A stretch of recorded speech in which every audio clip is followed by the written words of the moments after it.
No one have to live the way we have lived. Y es triste ver a la gente no viviendo en esas condiciones cuando supuestamente estamos en el país más rico del mundo. The time has come for a movement that's about the city, but is also bigger than the city, because this is bigger than the city. This is a global crisis. People have been thrust into poverty who never was in poverty before. It's on the forefront, what everybody's going through nationwide. We're all different, but we're all fighting for to end poverty on different levels in different ways.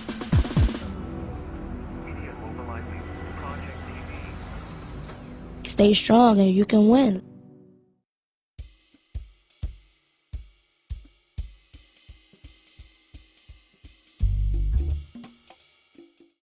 After a tragic fire near 55th and Sansom took the life of a 12-year-old named Frank Marasco, community members and firefighters attended a vigil to celebrate the boy's life and offer support to his family. This is a spontaneous event orchestrated by the members of the community. We're here just in support of the family to show sympathy for the family.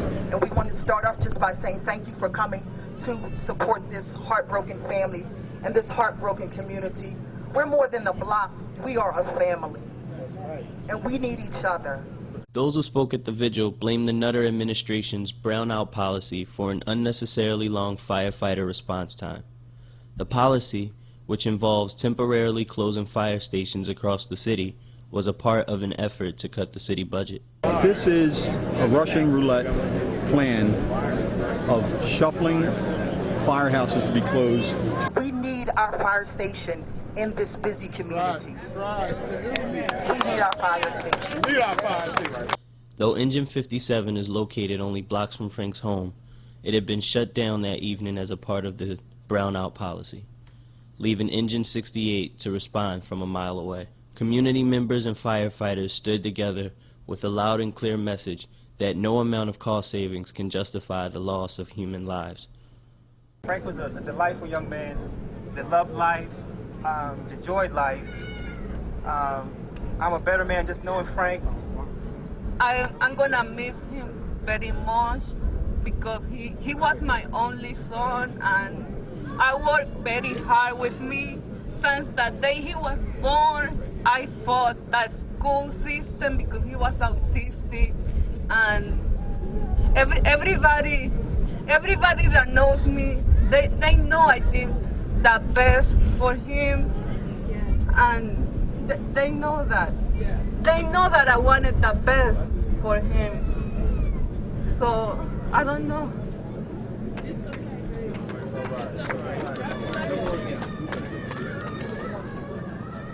We need our firehouses. And my thing is, if you want to cut your paycheck. That's right, that's right. That's cut your paycheck. Cut your paycheck. We support this community. And many of our members who work around the corner at Engine 57, they apologize that they could not be here that night because they know they could have done the job. They know they could have done the job, and they were brokenhearted to find out what happened right around the corner from their firehouse. And I want you all to know that we were there the day they were closing 57s for the first time. And we told the city, it's not a question of if it will ever happen, it was a matter of when. That's right. And here it is, and we're so sorry to have to be back here tonight because this did not have to happen. And I apologize to the mother, and I apologize to the father that we were unable to be here for you because we want to. We also know that when I look at these firefighters' faces over here and how sad they look, that's a look they don't want to have. And when we hear people arguing about it's about overtime, I don't know, because I see them just now digging their pocket and they pull some big money out of their pocket to pass inside that bucket just now. They're sad because of what happened. I live right up the street on Chestnut Street. I would depend on that same firehouse to respond to my house too. I don't want to hear about I got to wait for one to come for 52nd and Florence to put a fire out that's going to affect me and my family. Especially when there's one right up the street. Now I know we're talking about saving money, But who wants to put a price on that little boy's life? That's right. I'm Janie Blackwell, the city council person for this area, which is the 3rd district. And we are here because we support the community in its quest to have these fire stations open. Not only is this a protest about it being closed, these brownouts, but it is certainly a plea and a request that the mayor and the administration open back all the fire stations that have been closed. $3.8 million is not worth a life. No money can deal with the value of a human life. We are sorry that a 12-year-old autistic child died in a fire at 137 South 55th Street, and our plea is to open the fire stations immediately. The mayor wants gambling. He wants casinos. He's gambling now. He gambled here, and this family lost. All these families lost because of the gambling. There are people dying. It's time to lend a hand to life. The greatest gift of all. We can't go on pretending day by day that someone somewhere will soon make a change. We are all a part of God's great big family.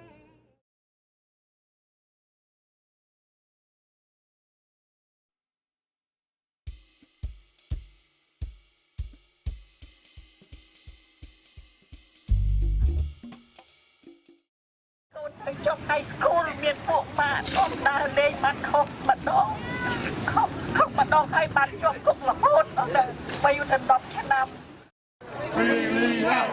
Freely help! Freely help! Freely help! Freely help! Freely help! Freely help! We gather together, we come together as one to speak, to raise a voice for justice for what we believe is right. This young man, he's from down the street, and everybody knows him, and everybody knows how great he is, and how much we want him here in this community to keep doing the work that he was doing. He was in this park all the time. He's always on the basketball court with youth. He, was big on making sure that young people didn't make the same mistakes that he did. We are actually planning in the process of having a basketball tournament. He wanted to open a tournament for the Asian kids, for the kids. We're in the process of doing that, organizing, planning for that event. Actually, I unfortunately found out, the day before that he got deported. I mean, I know him because of his characters. I know he has this bad history, but as far as I know now, that I see that he's committed, he's changed. The way that the immigration law works now is that if you are convicted of an aggravated felony as defined by immigration law, which includes things, misdemeanors and minor crimes as well, if you are convicted of an aggravated felony, then you are deemed deportable. So even if you have served your time already for that crime, you will be deported later to your country of origin. In this case, for Southeast Asians, it's particularly harmful because you're talking about deporting people back to countries that they fled as refugees, right? A lot of the people who are being deported now came to this country as child refugees, and they don't remember a lot about Cambodia except war and trauma, and they often don't speak a lot of the language because they spent the majority of their lives here. He doesn't know nobody, doesn't have any friends, any family in Cambodia. He pretty much grew up here. I'm sure that he called this is home. Call Americans home. Cambodian community in South Philly is very tight-knit. I mean, you've got, this is everybody's backyard right here. This park is the center of it. Everybody knows everybody. Came here as refugees and were resettled into these neighborhoods 20 years ago, 25 years ago. Most of the people that arrive to the United States are pretty much uneducated because of the Khmer Rouge. They kill all the educated people. The outcome of that is that a lot of people here are pretty much struggling and trying to support their family, trying to make ends meet. Well, the next step in terms of keeping him here is to file for a stay of removal application, which would postpone his deportation, and then hopefully be able to have a lawyer rework his case to figure out a way to try to cancel his order of removal. It is very important that every community, or not just the Cambodian community, to be involved. It could have just happened to anybody. I think Will Lee is a very nice guy, committed to change, and I really think that he deserves a second chance.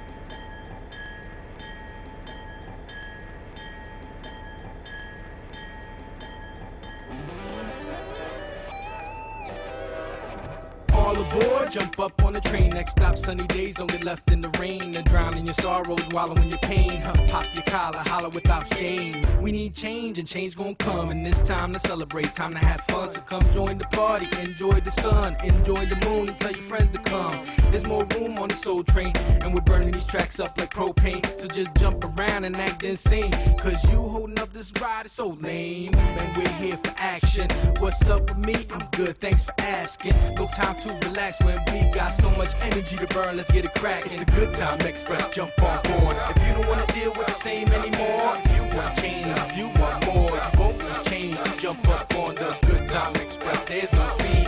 You don't need a token. You don't need a key. Full steam ahead in unity. Cause sunny days where we all need to be. I shine so you say I'm bright. I stay in the line but don't need no light. Pause. Well, I know that you like. Did he say what? Man, that's so hype. 2 words, can I? 2 more, get by. Times is hard, I can't take it. Hate these struggling times, I can't fake it. We're in it together now, so let's make it. Whether it's verbal ability, visual activity, we gotta use our gifts to enrich the community. So holler if you hear me, follow if you feeling me. Before we change the world, we gotta fix where we live and see. Put my fist in the air, cause the same old new revolution is here. It's here, it's here. Put 1 foot on the ground, I'ma show you how activists boogie down. Strapped with some mental stencils that's busting with some vocal pencils. And I'm super califragilistic, espialidocious. Some feces on the track, I got a smile on relatirosis. Hold up, wait, pass it off the kid, this Moses. Candace on this train. Forecast sunshine, never no rain. Good times here, time to jam. Let's party on our way to a better plan. Better times, better place. Good situation in the mind. See, we strive for a change and waste no time. It's the Good Time Express, jump on board. If you don't wanna deal with the same anymore, if you want change, if you want more, you won't need change to jump up on the Good Time Express. There's no fee. You don't need a token, you don't need a key. Full steam ahead in unity. Cause sunny days where we all need to be. Summertime now when it going for a while. This the season for everything to get loud. Put your feet in, it's the final countdown. Let the kids in the background get wild. Keep it going, keep it going, keep it going now. See your mama pop scream out loud. I come correct the rack in full effect. Watch your step, don't slip or fall and break your neck. Mic check. On stage, I take a step back. As my brain responds to you react. I stay on your head like a Kango hat and drop facts. So sit back and just listen.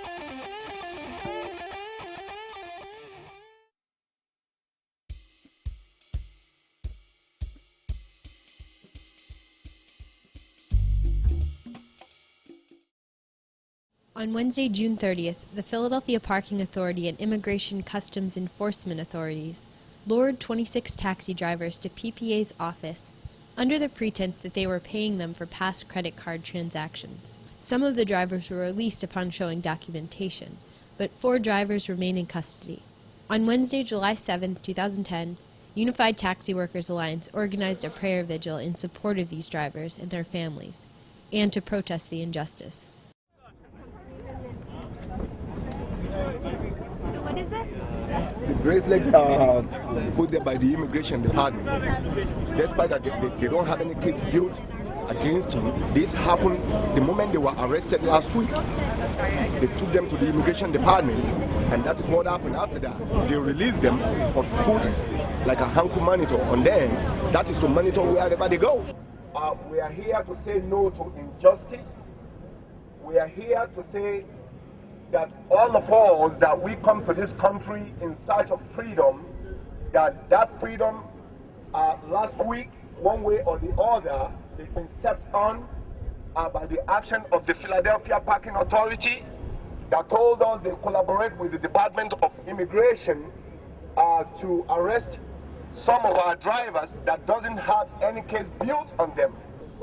Their civil right has been destroyed. That is the highest insult to people who are fighting for their daily bread.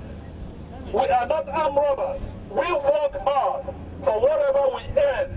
And I don't see why they have to look down on us.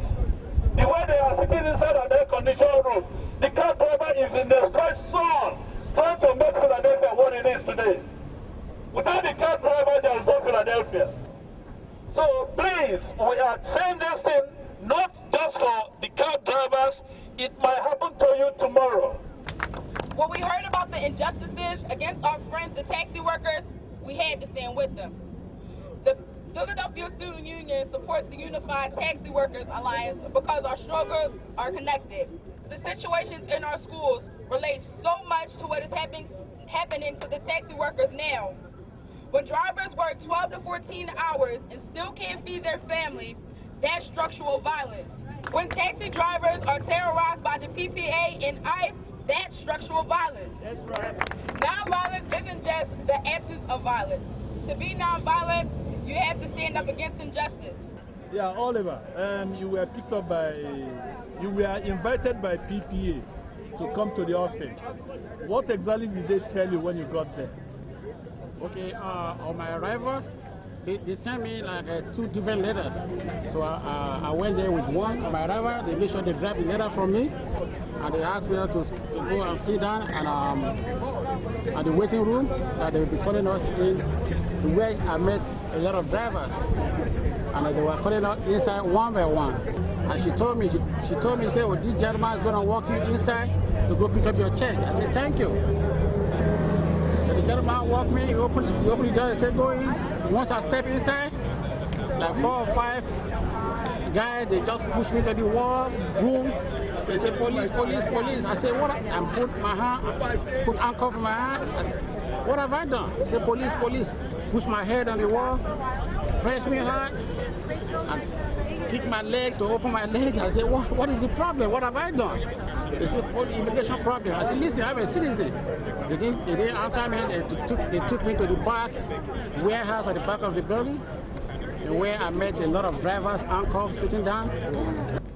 It is indeed a tragedy when in this city that is supposed to be the cradle of liberty is now unjustly and under false pretenses bringing hard-working people into a situation where their lives are and their families are threatened with detention, with unlawful search.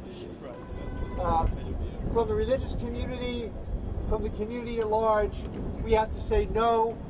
We have to say stop the indignity, stop the illegality, stop the assault on good, honest, working people in the city of Philadelphia. If we stand by as clergy, as citizens, as taxi workers, no matter what our work, if we step by and let lies overcome the truth, then we are all at risk.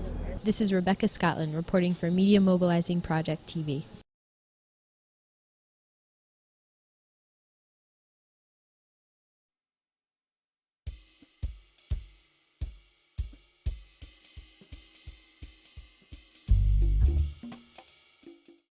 Nobody knows how long the water is going to be bad.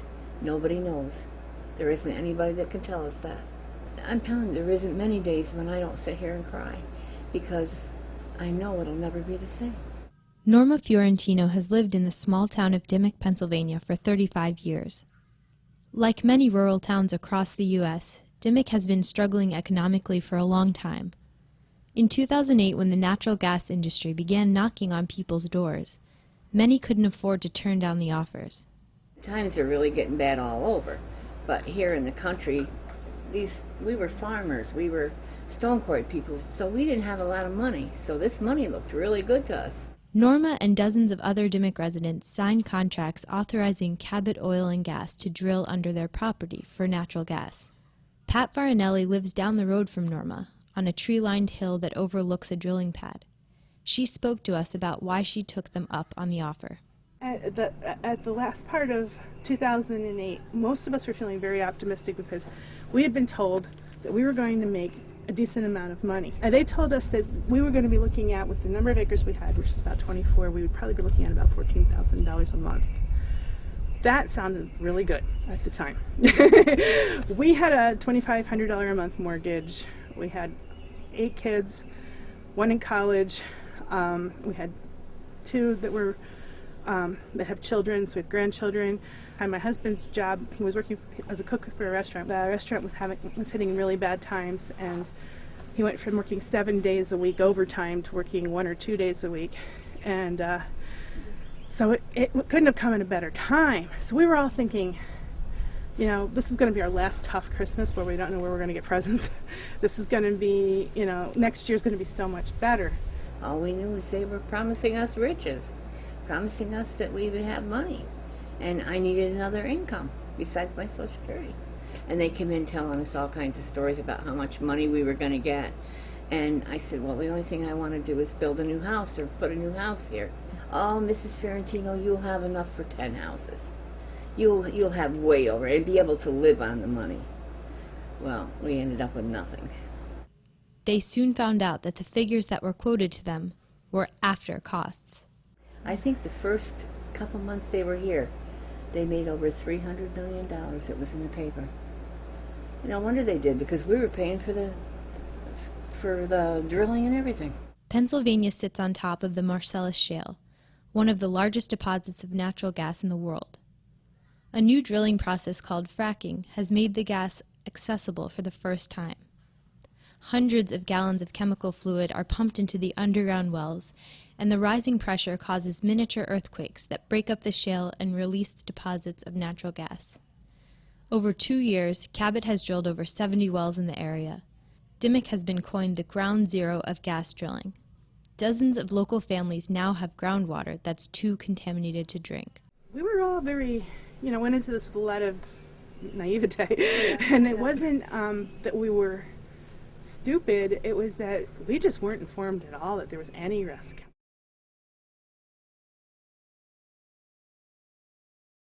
It's pretty bad to be without water. It's pretty bad not to know where your next water's coming from.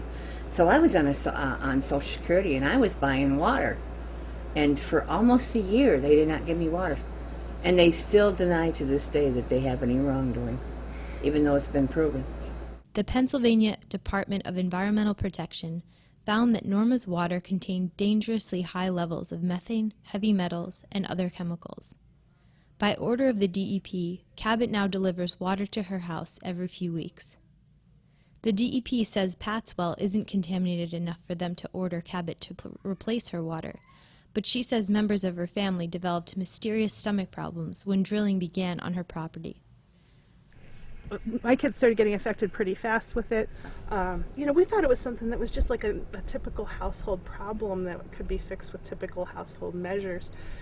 So I just realized we got to buy her water. So I started going to Price Chopper and getting a cart full of groceries for the next week or so, and a cart full of water for the next week or so, so that 7 or 8 people could have water to drink. I thought, okay, got the problem solved. I just have to buy water. But then it dawned on, then I started hearing from people, "You're not bathing in it, are you?" I was like, "Yes." And they said, "Well, you can't bathe in it because you can get as much in through your pores in a bathtub as you can by drinking 8 ounce glasses of water." And I said, "Oh, you gotta be kidding. We're still bathing here." Today, many Dimmock families live in houses on contaminated groundwater and don't have any way to leave the situation. I mean, when you're on Social Security, you're strapped for money. There's just not anything. I get $681 a month. I still owe a mortgage. Now my land is worthless. I couldn't sell this land if I wanted to. Like if somebody wanted to come in here and buy my land and I could get out of here, go to an old folks home or something, I couldn't even sell it. Because nobody wants a house without any water.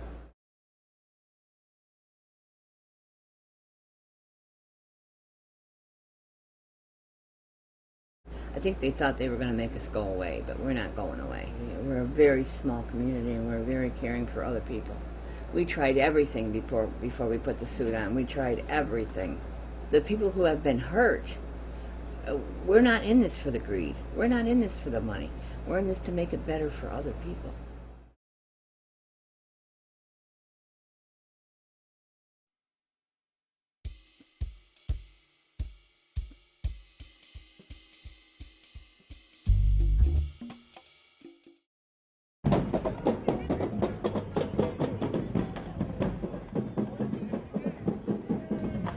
This Labor Day, hundreds of union members and their families gathered at the Sheet Metal Workers Local 19 Union Hall in South Philadelphia. More than 60 unions marched down Columbus Boulevard to Penn's Landing.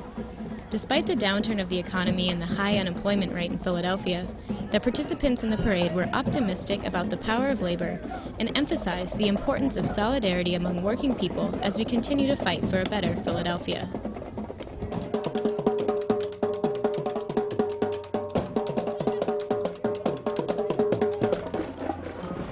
I never met a human being in this country who wants to be on unemployment. We want to work. This is America. We all work. Labor Day is our chance to come out and show that we are still strong, that the few that are left won't die, and that we're going to continue the process and build it bigger and build it better. America is a union. You know, we have a right to be in unions, and all unions do is take a little bit more for the worker.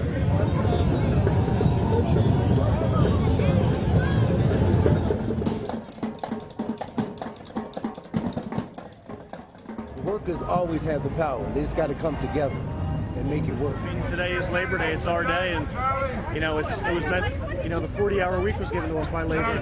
So if not, we'd still all be working 7 days a week, 16-hour days for $1 a day.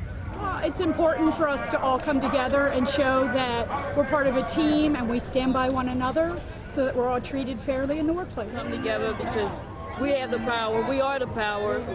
We're the ones doing all the work. Bosses, you know, they need us. If it wasn't for us, they wouldn't have a job.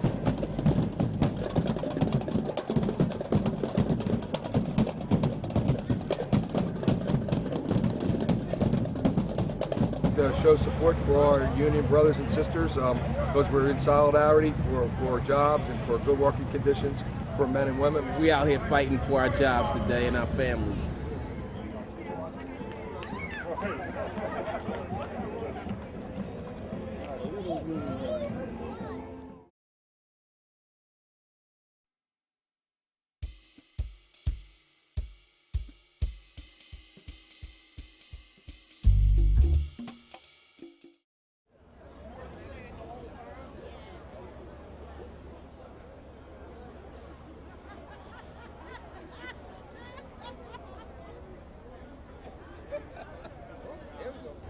We are here today because President Obama has refused to increase investment in global aid.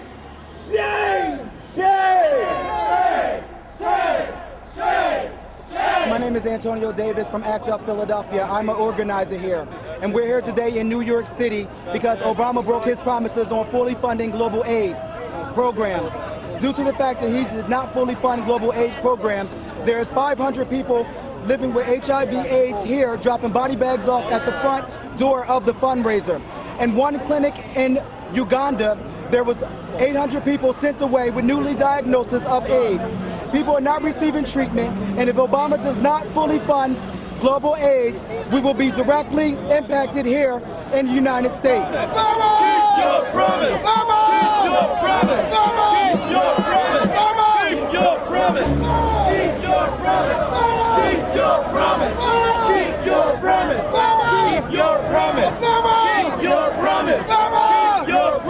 2% increase for global AIDS, but the thing is, with our partner countries in Africa, with a 7% inflation rate, this means a cutback. This means undercutting funding, and this means that patients are having to be turned away in Africa. You know, patients are coming in, they're getting test results like, yes, you have HIV, you have AIDS, but I'm sorry, we can't do anything about it. So they're being left to die. So essentially, our message is like, President Obama, do you really want to save these patients personally? Do you want their blood stain on your hands? Well, it usually starts out with little people, but it's eventually, if it crosses somebody else's toes who has money and it's important, then the medication will get to them, they'll speak up for it. And us little people have to stick together, or else we won't get nowhere. I mean, we need our rights too and to stay alive. It's a shame we have the condition we have for whoever has it. And at least people can stay alive longer now with reasonable medication that they haven't had for years. Where'd all the money go? Hey, hey! Oh, where'd all the money go? Hey, hey! We want the money back. Hey, oh, we want the money back. Hey, oh, we want the money back. Do people with HIV have the right to treatment? Yeah! I can't hear you! People with HIV do not have the right to treatment? Yeah! Thank you! I'm here personally because there's no medication in Africa at all. People are being turned away so many times. People close to me, people so dear to me, they're being turned away because there's no medication in the hospital. So we can't watch and let our people die yet. Mr. Obama promised to fully fund the AIDS funds. As I stand here today, I'm likely to lose 2 of my family members. My mother is HIV positive and she's on medication. She was on a research program that all of a sudden was cut because the fund is no more. I was buying medication for her, but I can't afford. But yet President Obama promised that he will provide all the ARVs in the most hit countries of Africa. Mr. Obama, don't backslide on your promise. Keep your promise! Keep your promise! Keep your promise! And our struggle simultaneously is your struggle. We're part of a global community. They know how to make war. They make war everywhere. And now they're making a war on poor people. And we say to you, we are going to resist, to reverse your policy. Amanda! Amanda! Keep the promise! Keep the promise! People with AIDS under attack, what do we do? People with AIDS under attack, what do we do?